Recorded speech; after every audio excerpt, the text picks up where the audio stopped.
unemployment, agriculture, and homelessness. Finance, unemployment, agriculture, homelessness, right? That's a pretty solid like big four. That's a pretty solid big four that he's got to address. And Fernando, which one does he address first? Finance. Yeah, he's addressing finance first. Good. And overall, what would we say? How did he do with finance? A very good job. Fernando, you're saying a very good job. Would you give him an A? Probably. Yep. Yeah, I think I agree too. Sam, you agree too? Mm-hmm. Good. All right. So Sam, why are you giving him an A? What's so good about it? He got everybody back into better situations than they were. I actually give him an A minus because he did technically take money from other people, which is just the government, which he didn't make everybody happy, which is why I give him an A minus. Okay. All right.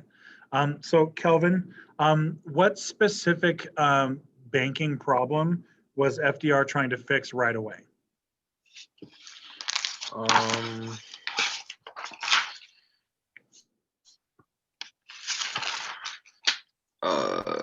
Was it it was because people were like were taking out money out of the banks and like it was without any consequences and they just use it on stocks and all that, right? Well, kind of.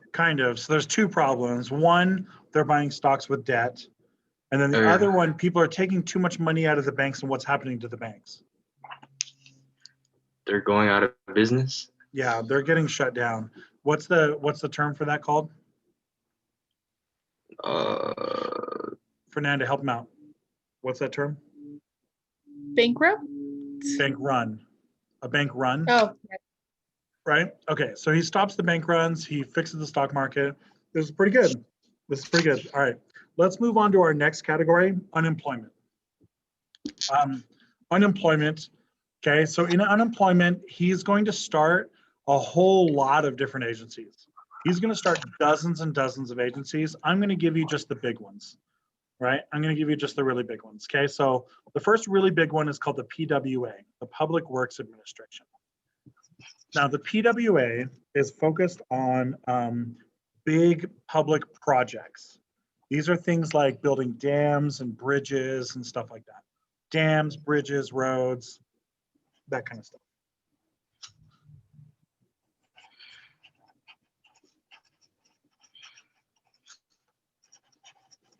Okay, make sure you write down what they're doing, okay? This works really well. It does hire a lot of people. This picture here is a dam being built. You know, it does hire a lot of people, a lot of workers coming in here and building it. What's the disadvantage to this program? They're short-term jobs. They aren't long-term. Yeah, right? You're building the dam after like say 2 years, then what do? You don't get to build another dam, right? We already built the bridge once, we don't build another bridge. So that's a problem. The advantage is you get these big projects done. The disadvantage, it's only temporary. Okay, the next one is the CCC. Jeez Louise. The Civilian Conservation Corps.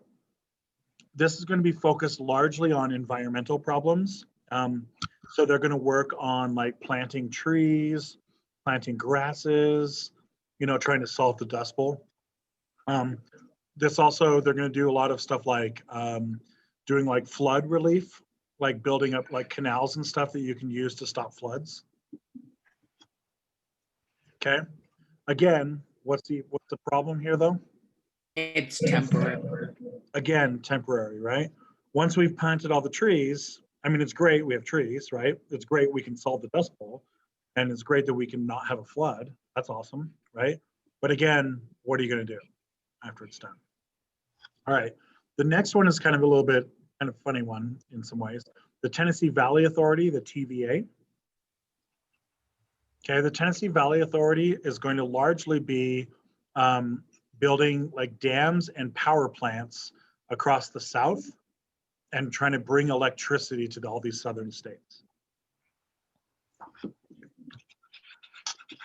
So we're at a point in history where a lot of sections of the southern states there's like sections of Mississippi with no electricity at all, that they've never even had electricity. New York has had electricity in 1870, and by 1930, Mississippi still doesn't have it. Right? Which shouldn't be terribly surprising if you ever heard anything about Mississippi. Wah wah. But Mississippi is pretty far away from the rest of the country in a lot of ways, right? So Mississippi has no power. It also does. It's the only school that it's the only state that doesn't have required school systems. They're gonna like try to open up school systems to try to force kids to go to school. That's what he's definitely focusing on, some of the poorest areas of the country, trying to build it. Okay. All right. The last one is the biggest program, and it's called the NRA, the National Recovery Act. It has nothing to do with the Rifle Association. Nothing to do with guns. Okay. So the National Recovery Act is a jobs program that pays for a really wide variety of jobs. Okay. So the NRA is going to include things like stores and stuff, and it's going to include like teachers, it's going to include, but it's also going to include like artists, photographers, authors, actors, like theaters and stuff. It's going to include like libraries, it's going to include all sorts of stuff, all like tons and tons and tons of stuff. And this one's really controversial because a lot of conservative people are going to say, why are we funding artists? Why is the United States funding an artist, right? If the artist is any good, then people will pay him for his art, right? That's the conservative argument. FDR says, our country's filled with all sorts of workers. They all need to be paid, right? They're all valuable in a normal economy, but because you can't feed your kids, you're not going to go spend money on a ticket to go see the theater if you can't feed your kids, right? So we still need it. One of the best examples of this is right here. This woman right here, her name is Dorothea Lange. Go ahead and put her on your thing. She works for the NRA. Dorothea Lange, this is her in the picture. Her husband took this picture. She is the most famous photographer of this time period. And I'm sure you guys have seen her picture over here, right? On the left. Yeah, it's one of the most famous pictures in all of American history, right? It's called Migrant Mother. Dorothea Lange worked for the NRA, and the NRA paid for her to travel around the country and take pictures of the Depression and document the Depression. And they paid for her to travel expenses. They gave her a salary. They paid for her film, right? They paid for all this stuff, and she went around taking pictures of the Depression. She got paid, and the exchange was that all of her work, all of her pictures would be owned by the government. And they're available to the government today. All Americans have access to these pictures. They're all at the National Archives. If you go to the National Archives and you look at the Dorothea Lange collection, she's got thousands and thousands and thousands of pictures of all sorts of things across the country. And she's going to become kind of the eyeballs of the Great Depression, right? She's the one putting a face on the Great Depression. She's the one who is going to give us all these pictures. And this is part of the NRA. The NRA is going to also include all sorts of other stuff too. All right, so if we're going to give him a grade, what's the grade we're going to give him for this category? Kelvin, what grade are you going to give him? An A, B, a B? What are you going to give him? All right, all three of you unmute yourselves so we can have a conversation. All right, probably like a B. A B. Okay, Sam? Yeah. I'm gonna give him a B plus. Okay. Fern? I agree with the B. Okay. All right, so Kelvin, Fernie, why are you guys giving him a B? Because even though like the projects were big, I guess like the jobs were temporary. So maybe that's like a downside of it. Yeah. Yeah, it's going to be a real problem, right? It's a real problem because like once the dam is built, you got 1,000 workers who are out of jobs again. You know what I mean? Yeah. Yeah, and that's the biggest criticism, is that these programs aren't solving the underlying issue of the economy, right? They aren't getting people going. He is hoping that what's going to happen is that when you're paying people to work on these things, that those people are going to take their money, they're going to pay their bills, they're going to go to the restaurant and take their wife out to dinner, they're going to go buy some new clothes, they're going to buy some toys, they're going to go buy tickets to the theater, right? They're going to go spend all these things, and then that money gets distributed out to everybody, right? The problem is that the unemployment rate is so high and so many people are broke that it's just, this isn't enough. It just isn't enough to kick things off. Okay. So yeah, I think a B seems about right to me. I think I would give him a B. All right, let's move to agriculture. Let's move to agriculture. This one's going to be super, super controversial. Okay. All right. So for agriculture, he's primarily going to talk, we're going to talk about the AAA, the Agricultural Adjustment Act. The Agricultural Adjustment Act, what this does is it takes government money and pays farmers even if they don't grow.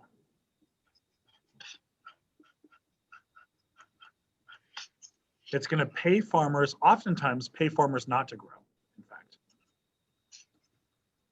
Okay, so here's our problem. Our farming industry is so out of whack. Our farming industry is so out of whack that we have farms that are like going out of business, right? So let's say, Fernanda, what does your farm grow, Fernanda? Carrots.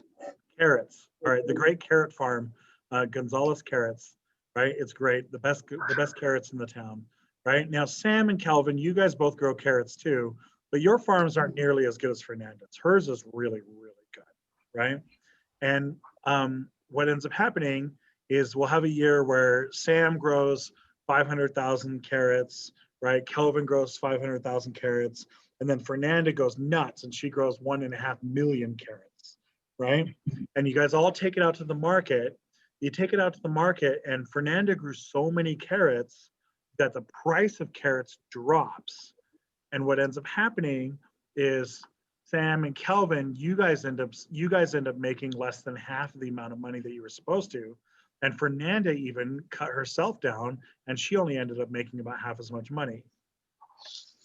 Right? What's going to be the problem there? Can your farm stay open with only half as much money? No. Nope. No, not at all, right?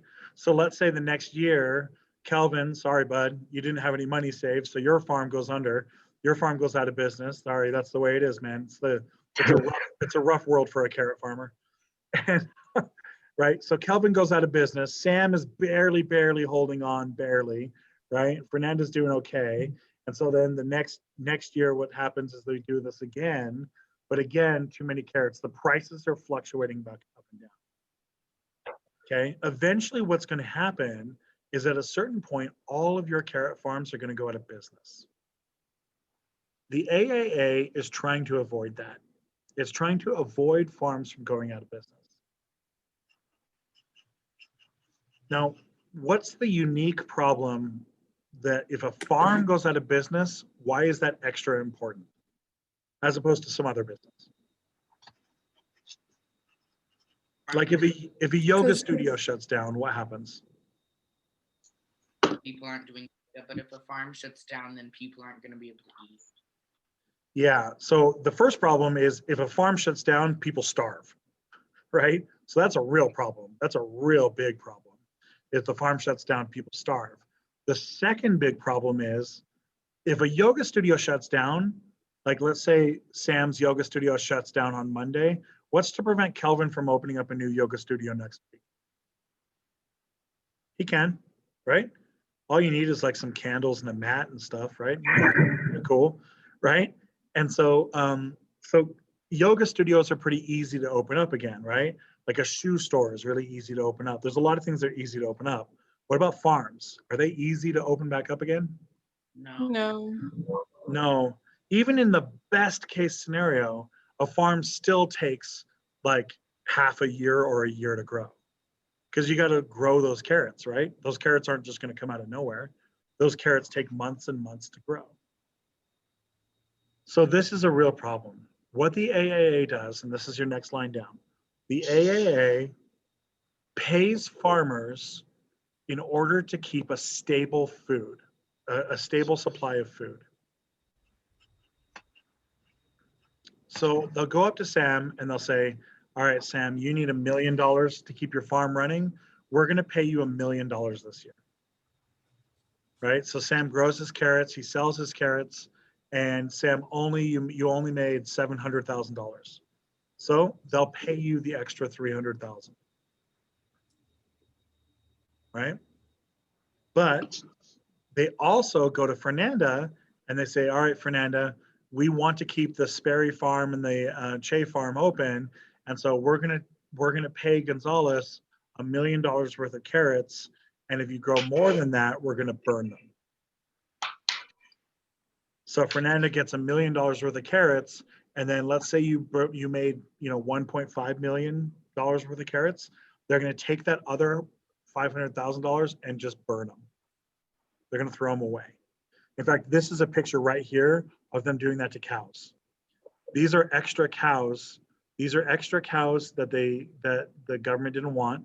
And so they just take all the cows out to a big hole in the ground and kill them because it's too many cows.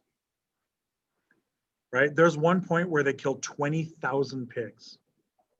20,000 pigs because there's just too many pigs. Too many pigs in the market. And so the pigs are just it's gonna ruin the prices. Why are they doing this? They're doing this to keep the price stable. They don't want the price of food jumping up and down, up and down, up and down. They want the price of food to stay the same. In order to do that, you end up having to waste a bunch of food. Now, what do you guys think about this? Killing 500,000 pigs or cows. What do you think about that? Sam, or Fernanda, go. It's wrong because it's just a waste. It's wasteful, right? What would you rather they do? Just eat them. Give them away to people that need them. This is an extra big problem if I'm living in a Hooverville in Chicago, right? And I can't feed my kids and I can't feed my family. And here you are killing 100,000 cows. You could have given me one of those cows. I could have gotten milk from that cow. I could have gotten hamburgers from that cow, right? Like I could have eaten that cow, but you didn't give it to me, right? That's because this program is not meant to help individuals. This program is meant to help the farm industry. This is where we're creating what is called farming subsidies. This still goes on today. This is very, very expensive. It's trillions of dollars every year. It's like $3 trillion a year. Okay, it's like, it's almost half of the budget. All right, the advantage here, here's the advantage. The advantage is that we produce a lot of food and we have no more famine. When was the last time you heard of someone starving to death in the United States? Hasn't happened in almost 100 years. It hasn't happened in almost 100 years. They solved famine. That's pretty damn good. Solving famine is pretty awesome, right? And it produced a lot of food. So advantage number one, no more famine. Advantage number two, our food is cheap. You can buy cheap food in the United States, right? Even our homeless people eat enough food, right? You need like 2,000 calories a day to be healthy, right? And homeless people can get 2,000 calories instantly. If I give him $5, he goes to Little Caesars, boom, he's got 2,000 calories, right? Yeah, our food is super, super cheap, okay? So that's our advantage. The disadvantage is it's extremely expensive for the government. Very, very expensive for the government. It's a little bit more than a third of the budget of the entire government. You could fund NASA and go to the moon 10 times for what we pay farms in 1 year.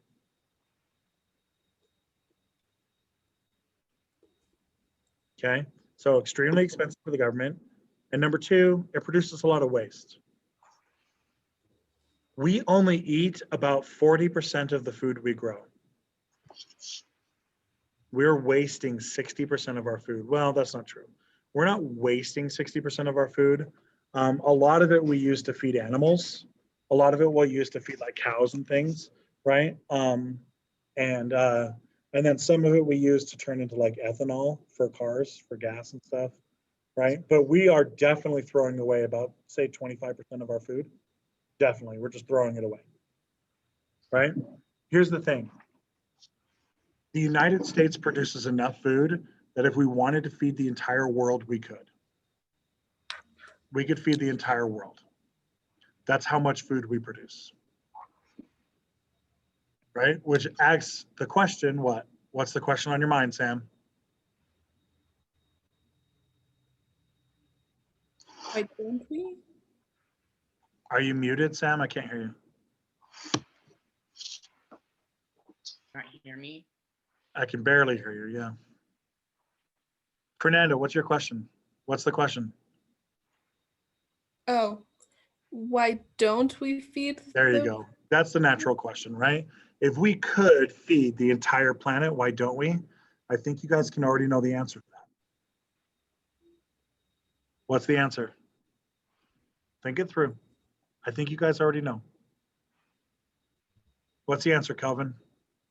Wouldn't it be we don't get anything from it? Like we just like if the government like uses the like money all on food like for everybody like in the country, like wouldn't they get like nothing from it? All right. That's one of the answers. I'm going to tell you right now that the answer is not greed, because the United States actually does give a lot of food aid.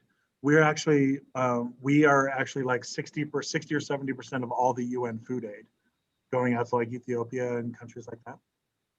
So it isn't greed, though you're right, sometimes it is, often it is. But in this case, it's not. What's the real reason? Is it because it doesn't benefit us? No, it's not that. Because the food will go bad by the time it gets there. There you go. Transportation. The food isn't where the starving people are, right? And like we have starving people in South Sudan. South Sudan has one of the worst famines in the world right now, right? But in order to get to South Sudan, a gallon of milk ends up costing about $40 because that's how expensive it is to get it there, right? Because they don't have trains and roads. They don't have like refrigerator trucks. They don't have like refrigerator stores to store the milk, right? How much is a gallon of milk here in Salt Lake? $1. Yeah. Like A couple bucks probably, you know, Mhm. under $3. Can we agree that I can buy a gallon of milk for under $3? Yeah. Yeah. If I walk over to the Smiths across the street, I could get a gallon of milk. If I leave my room in 30 minutes, I could have a gallon of milk in under $3.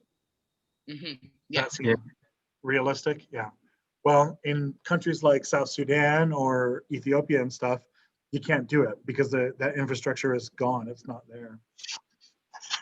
That's the biggest reason why we don't do it. It's not because we're greedy. It's not because we're trying to get that sweet, sweet money, though sometimes we are. In this case, it's just logistically you can't do it. What's the shelf life of a tomato? If I grow the tomatoes in Texas, can I get those tomatoes to the Central African Republic before they go bad? Not really, right? If I'm going to transport an entire truckload of tomatoes, load that truck onto a ship, have that ship go across the world, load it up in Africa, there's no roads to get to the Central African Republic. So I have to fly it in, right? Yeah, it becomes a real problem. And we're going to talk about this after World War II. It's part of Q3 that we're going to be dealing with some of these issues. But the real answer to that, to solving global hunger, is not to ship food around the world. It's to get those areas to grow their own food. That's the real answer, and that's what we're working on. All right.